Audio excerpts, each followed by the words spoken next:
Уфе открыли музей полярников имени Валерьяна Альбанова. Торжественное открытие приурочили к 139-й годовщине со дня рождения прославленного выходца из Башкортостана и переходу председательства к России в Арктическом совете. Поговорим подробнее прямо сейчас в программе интервью в эфире главного телеканала Республики. Сегодня с нами Владимир Мельник, участник полярной экспедиции по следам двух капитанов. Владимир Михайлович, здравствуйте. Здравствуйте. Расскажите, пожалуйста, как вы понимаете само открытие музея полярников имени Валерьяна Альбанова и его роль? Знаете, честно говоря, я думаю, если бы Валериан Иванович 108 лет назад, допустим, бы узнал, что в его родном городе, в городе его детства, в Уфе, открыт или открывается музей его имени, он бы страшно удивился. Ну, говорится, в тот момент. Но сейчас мы уже понимаем, почему это важно, почему это имя интересно и важно.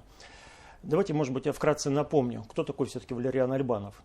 Благодаря Альбанову мы знаем такую очень интересную историю. Вот вы упомянули нашу экспедицию, называется «По следам двух капитанов». Два капитана вроде бы написал Вениамин Каверин. Какая связь с Альбановым? Ну, Каверин ведь писал это как бы такая литературная переработка реальной истории совершенно. А реальная история – это та история, которая произошла на шхуне «Святая Анна». У Каверина это «Святая Мария», как вспомним. У него был капитан Татаринов, в реальности это капитан Брусилов. У него был штурман Климов. А это как раз Валериан Альбанов. И самое главное, откуда вроде бы взял этот материал Каверин в свое время? А материалом является книга, которую написал Валериан Иванович Альбанов. С совершенно удивительным названием «На юг к земле Франца Иосифа». Ну, так, могу сказать, что если человек чуть-чуть маломальски смыслит географии, вот это название уже должно возбудить у него интерес, удивление и недоумение. Ну так, знаете, такой вопрос задать. Это же куда к черту людей занесло, если у них земля Франца Иосифа осталась к югу? Потому что там дальше только Северный полюс. То есть уже в самом названии скрыто какое-то приключение, драма, какое-то уникальное событие. И вот Альбанов был непосредственно связан с этим. То есть я всем рекомендую прочитать именно эту книгу «На юг земля Франца Иосифа», где описаны эти невероятные приключения, драма. Это совершенно действительно удивительная история. И вот именно благодаря Альбанову мы знаем, что там происходило. Потому что, конечно, экспедиция была трагическая, она погибла, сама шхуна бесследно исчезла. Но все, что там происходило, мы знаем благодаря ему. Ну и, соответственно, впоследствии в таком литературном изложении Каверина. Кому может быть интересен музей, как вы считаете? Знаете, вот всем, скажем так, неравнодушным людям, которые вообще интересуются этим миром. Потому что это связано с людьми, с удивительными судьбами, с удивительными местами, которыми является Арктика. Для меня, ну не знаю, для меня лично это очень интересная история. И вы знаете, так получилось, что вот я замечал вот люди, которые вроде бы совершенно были далеки от темы Арктики, там, исследований, все, вот как-то соприкасались с этой темой, она их затягивала. Потому что там действительно такая масса событий, сплетений судеб, имен, каких-то совершенно мистических, каких-то пересечений, что она никого не оставляет равнодушным. Поэтому, я думаю, достаточно широкому кругу, но хотелось бы, конечно, больше, чтобы молодежи, потому что там много очень интересных примеров. То есть такие, знаете, не нравоучительных, а реальных. То есть вот как люди выживали в экстремальных условиях. Как остаться человеком вот в самых, кажется, невыносимых условиях. Поэтому, я думаю, это, кажется, важно. Давайте для наших телезрителей скажем, что музей полярников имени Валерьяна Альбанова расположен на Свердлова, 88 в городе Уфе. И все, кто хочет, может туда сходить. А вот вы, Владимир Михайлович, 30 лет не были в Уфе. Видите ли вы разницу Уфа 2021 года и вот 30 лет назад?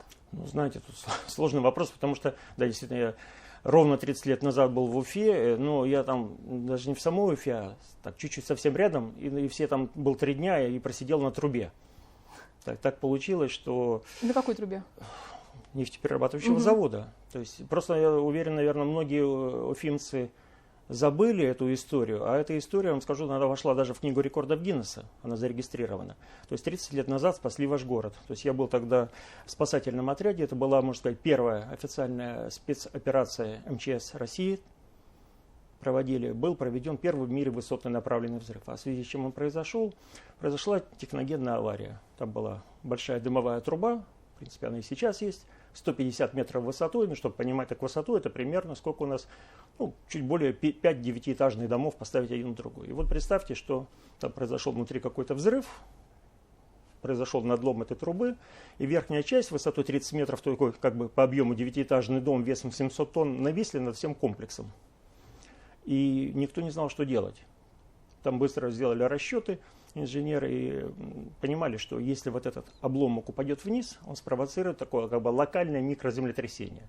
А оно послужит своеобразным детонатором, который сдетонирует весь комплекс со всем тем богатством, которое там было. Горючих, взрывчатых и там ядовитых веществ. И понимаете, что городу-миллионнику Уфа грозила судьба Чернобыля, только химического.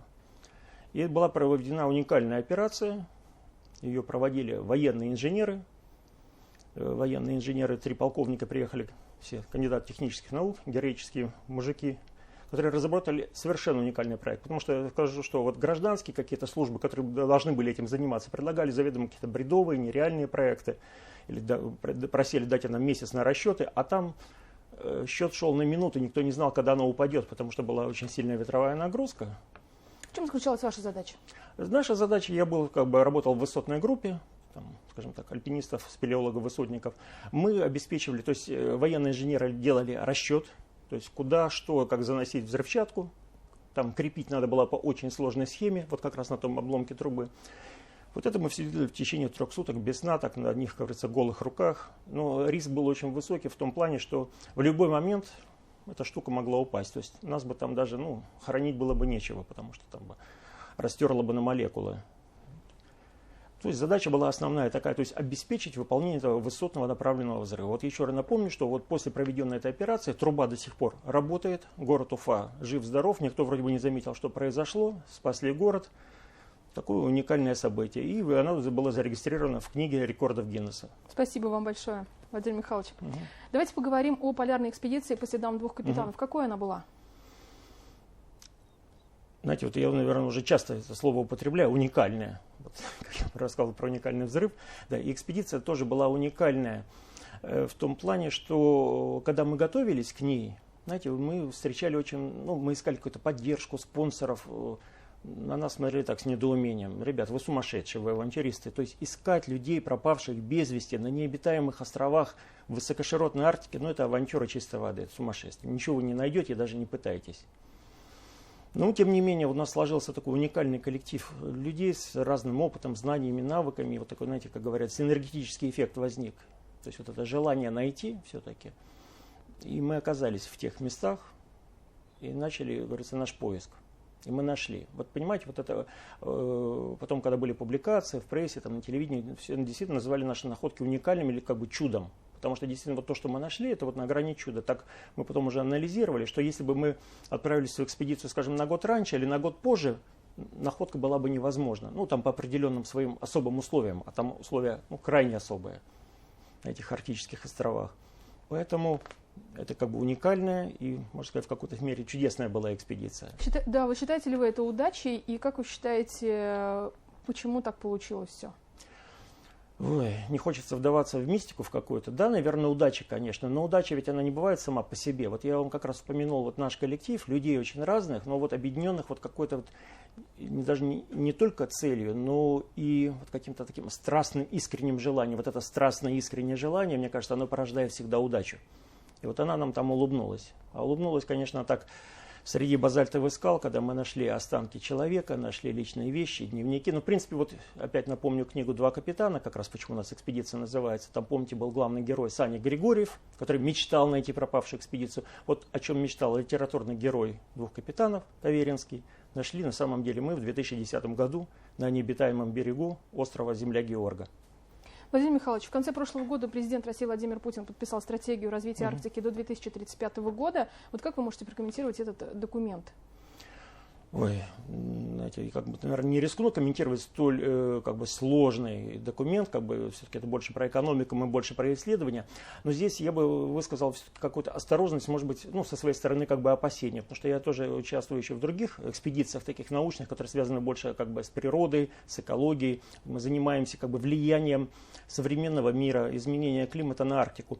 Я вам скажу, что делая такие очень большие заявления, строя такие гигантские планы на Арктику, надо быть очень осторожным, потому что Арктика, несмотря на то, что это очень суровый мир, очень такой вроде бы жесткий, но в то же время чрезвычайно хрупкий и наиболее уязвимый. То есть его главное, чтобы в этом развитии сохранить, то есть не убить его, не поломать. Вот это меня беспокоит больше всего, потому что Арктика все-таки это уникальный мир.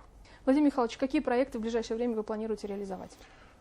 Проектов много, желаний много. Но если говорить вот как бы ближе к этой теме, вот хочу отметить, что экспедиция по следам двух капитанов, она не окончена, да, потому что те наши находки, которые мы сделали в 2010 году, в 2011, в 2012, фактически мы продолжаем поиски сейчас. То есть любая наша экспедиция, с какой бы мы темой ни шли вот в ту зону, в высокоширотную Арктику, особенно в регионе архипелага земля Франца Иосифа, у нас все равно есть тема двух капитанов, то есть поиск следов экспедиции Брусилова-Альбанова.